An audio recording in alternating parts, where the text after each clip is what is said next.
تو اس کا عملی اظہار اللہ رب العزت حج کے موقع پر دیکھنا چاہتا ہے اپنے بندوں میں، جہاں پر رنگ و نسل، ہر قسم کے ریسزم، لینگویج کے بیریئرز اور ہر قسم کی جو چیز ہے وہ ختم ہو جاتی ہے، رنگ و نسل کے، وہ باؤنڈریز کے، اور ساری چیزیں ختم ہو کر ایک وحدت کا پیغام ملتا ہے، لا الہ الا اللہ محمد الرسول اللہ صلی اللہ علیہ وآلہ وسلم، امت وحدت کا پیغام، یگانگت کا پیغام، کوہین کا پیغام، اور ان کے اندر ایک محبت کا پیغام۔ یہ پیغام اسلام ایسا معاشرہ چاہتا ہے جس میں رنگ و نسل کی بنیاد کے اوپر یا کسی اور امیر اور غریب کی تفریق کے اوپر فرق نہ کیا جائے، جس میں تقوی و طہارت کی خیر پائی جائے۔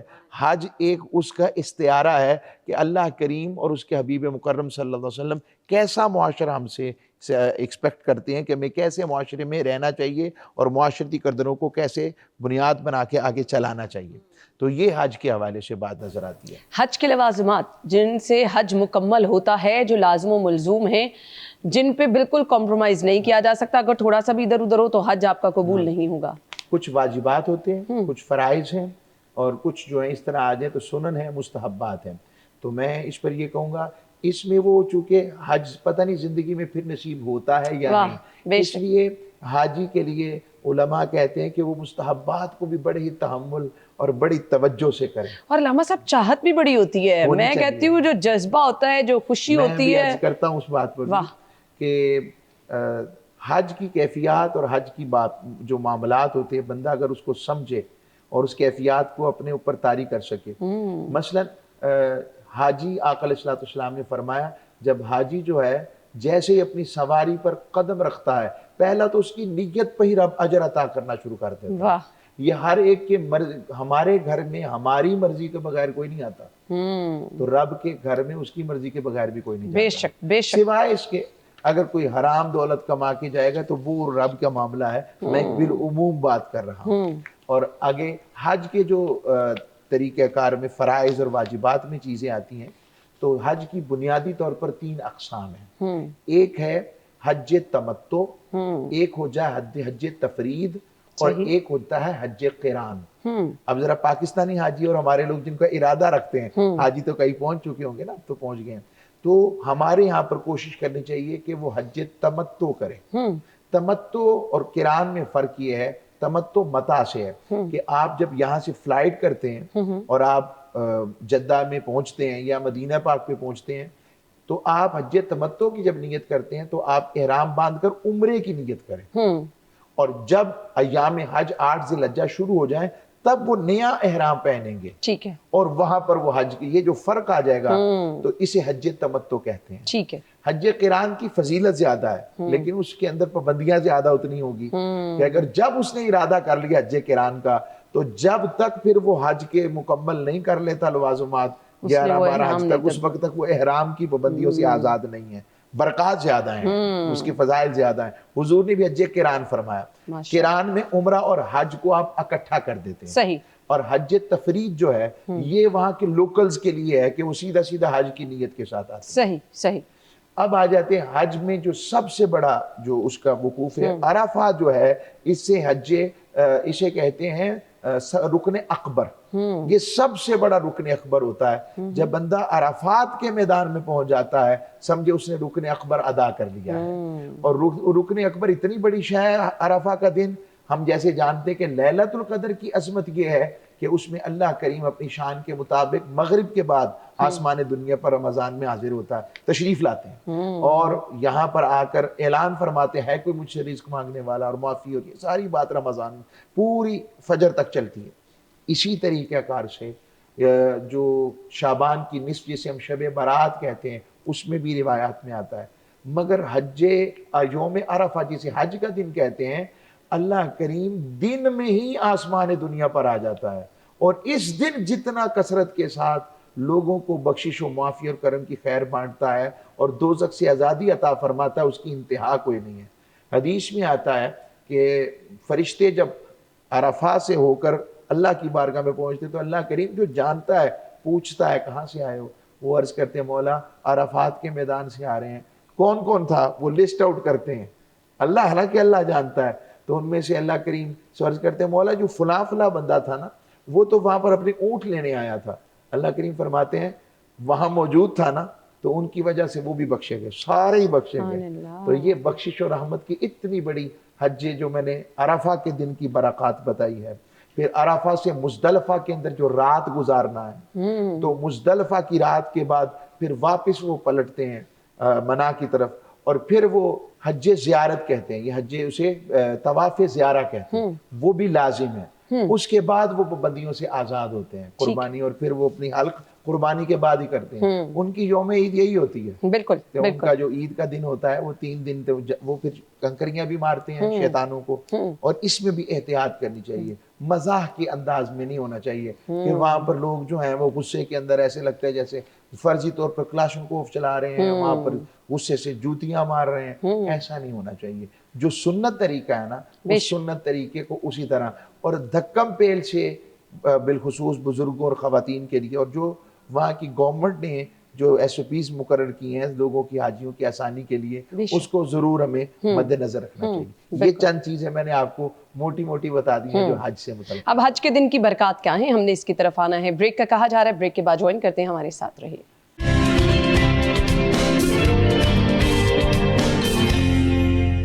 ایک بار پھر سے خوش آمدید کہیں گے۔ حج کی برکات، حج کی اہمیت اور یہ لمحات کتنے قیمتی ہیں، اس پر ہم بات کر رہے ہیں۔ خطبہ حج کی بات کر لیتے ہیں علامہ صاحب۔ جی، خطبہ حج جو ہے یہ دنیا کے اندر حج جو ہے سب سے بڑا اجتماع ہوتا ہے، پوری اور اگر دنیا آپ سے پوری دنیا سے مسلمان، میں آپ کو ایک عرض کرتا ہوں، اگر مسلمان ہم لوگ گورنمنٹ رائز لوگ بھی جتنے بھی ہمارے گورنمنٹ کے لوگ یعنی کہ حکمران طبقہ ہے، ساری امت مسلمہ کے اگر یہاں اکٹھے ہو کر امت محمدیہ کے فیصلوں کی طرف، اتحاد کی طرف کوشش کریں تو دل بھی نرم ہوتا ہے، بے شک، اللہ کی بارگاہ میں حاضر بھی ہوتے بے ہیں، شک، بے شک، اور آپ کی طبیعتوں میں صدق و امانت بھی ہوتا ہے۔ تو یہاں ایک بہت بڑا جسچر دے سکتے ہیں۔ بے شک، کسی دور میں ایسا ہوتا رہا ہے کہ تمام جو ممالک کے جو حکمران تھے وہاں پہنچتے تھے، پھر میٹنگز بھی کنڈکٹ ہوتی تھی، اور بڑا ایک دور رہا ہے ایسا۔